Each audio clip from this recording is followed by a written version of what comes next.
ओम श्री परमात्माय नमः। कामना विशेष जब तक साधन में अपने सुख, आराम, मान, बड़ाई आदि कामना है तब तक उसका व्यक्तित्व नहीं मिटता और व्यक्तित्व मिटे बिना तत्व से अभिन्नता नहीं होती।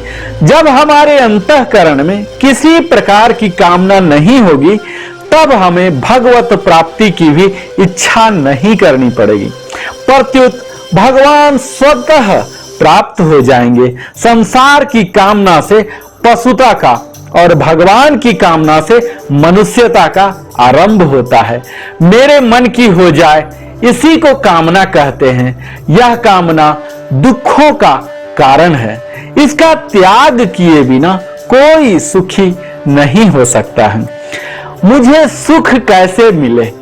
केवल इसी चाहना के कारण मनुष्य कर्तव्यच्युत और पतित हो जाता है।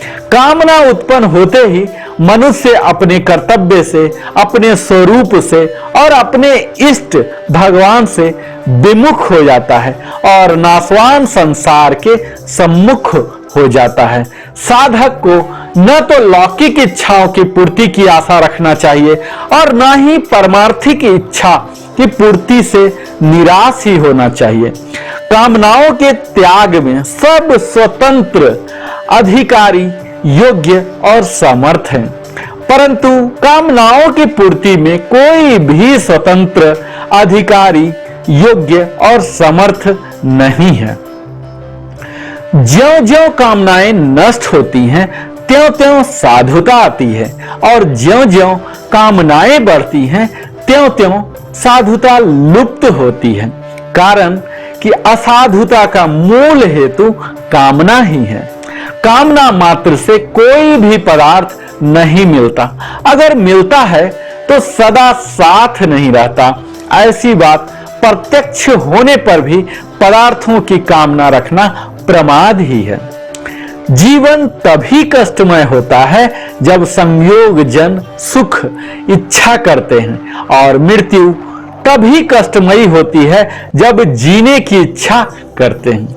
यदि वस्तु की इच्छा पूरी होती हो तो उसे पूरी करने का प्रयत्न करते और यदि जीने की इच्छा पूरी होती तो मृत्यु से बचने का प्रयत्न करते।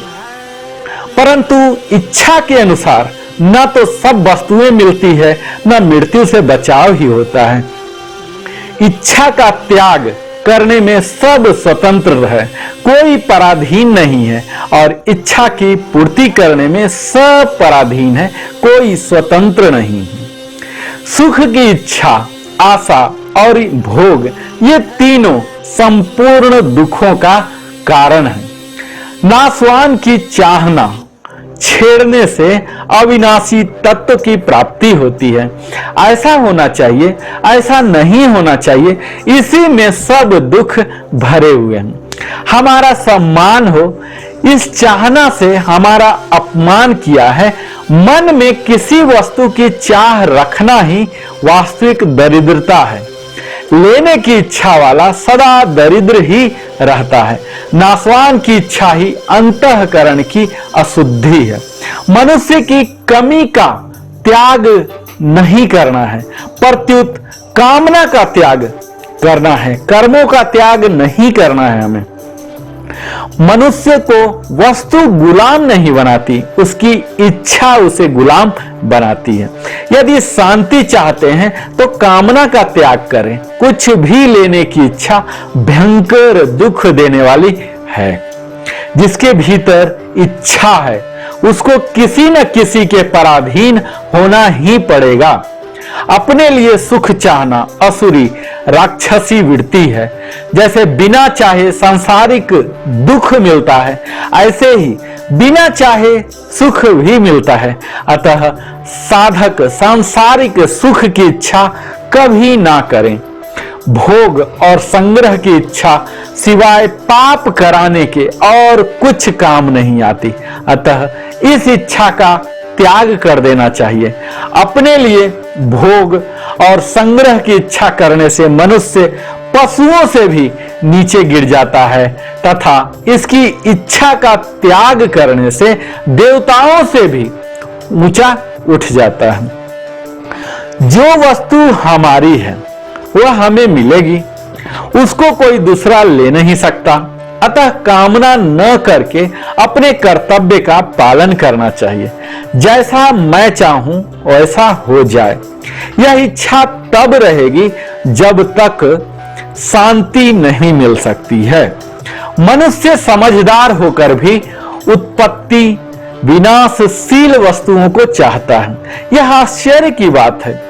शरीर में अपनी स्थिति मानने से ही नाशवान की इच्छा होती है और इच्छा होने से शरीर में अपनी स्थिति दृढ़ होती है।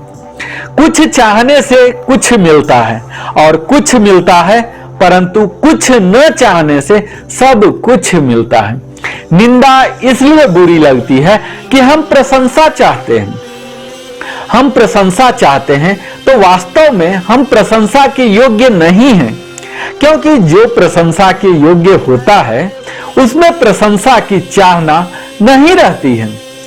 दूसरों से अच्छा कहलाने की इच्छा बहुत बड़ी निर्बलता है। इसलिए अच्छे बने, अच्छे कहलाएं मत।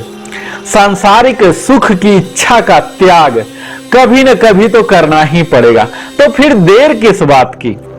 जहां तक बने दूसरों की आशा की पूर्ति सदयोग से करें। दूसरों से आशा मत रखें।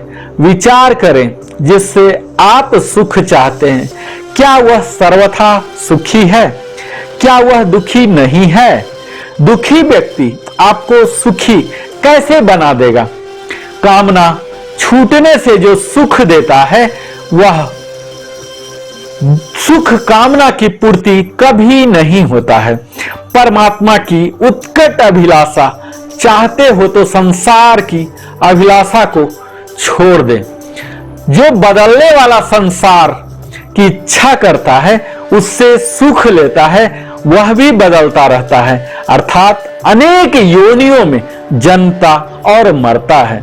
जिसको हम सदा के लिए अपने पास नहीं रख सकते, उसकी इच्छा करने से और उसको पाने से क्या लाभ? कामना के कारण ही कमी है। कामना से रहित होने पर कोई कमी बाकी नहीं रहेगी। कामना का सर्वथा त्याग कर दे तो आवश्यक वस्तुएं स्वतः प्राप्त हो जाएगी, क्योंकि वस्तुएं निष्काम पुरुष के पास आने के लिए लालायित रहते हैं।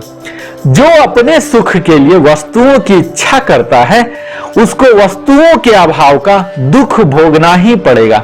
जिसके भीतर कोई भी इच्छा नहीं होती उसकी आवश्यकताओं की पूर्ति प्रकृति स्वतः करती है। जो सदा हमारे साथ नहीं रहेगा और हम सदा जिसके साथ नहीं रहेंगे उसको प्राप्त करने की इच्छा करना, उससे सुख लेना मूर्खता है, पतन का कारण है। सुख की इच्छा से सुख नहीं मिलता, यह नियम है। चाहे साधु बने चाहे गृहस्थ बने, जब तक कामना कुछ पाने की इच्छा रहेगी तब तक शांति नहीं मिल सकती। अगर शांति चाहते हैं तो यूं होना चाहिए, यूं नहीं होना चाहिए, इसको छोड़ दें और जो भगवान चाहे वही होना चाहिए, इसको स्वीकार कर लें। कामना पूर्वक किया गया सब कार्य असत है, उसका फल नाशवान होगा। कुछ भी चाहना गुलामी है और कुछ नहीं चाहना आजादी है। वस्तु के न मिलने से हम अभागे नहीं हैं, प्रत्युत भगवान के अंश होकर भी हम नाशवान वस्तु की इच्छा करते हैं। यही हमारा अभागापन है। सुख की इच्छा से द्वैत होता है, सुख की इच्छा न हो तो द्वैत है ही नहीं। जब तक शरीर को अपना मानते रहेंगे तब तक हमारी कामना नहीं मिट सकती है। विचार करें, कामना की पूर्ति होने पर भी हम वही रहते हैं और आपूर्ति होने पर भी हम वही रहते हैं। फिर कामना की पूर्ति से हमें क्या मिला और आपूर्ति से हमारी क्या हानि हुई, हमारे में क्या फर्क पड़ा, इन सब पर विचार कीजिए। तब आपको कामना की छोड़ने की प्रबल इच्छा उत्पन्न हो जाएगी। धन्यवाद।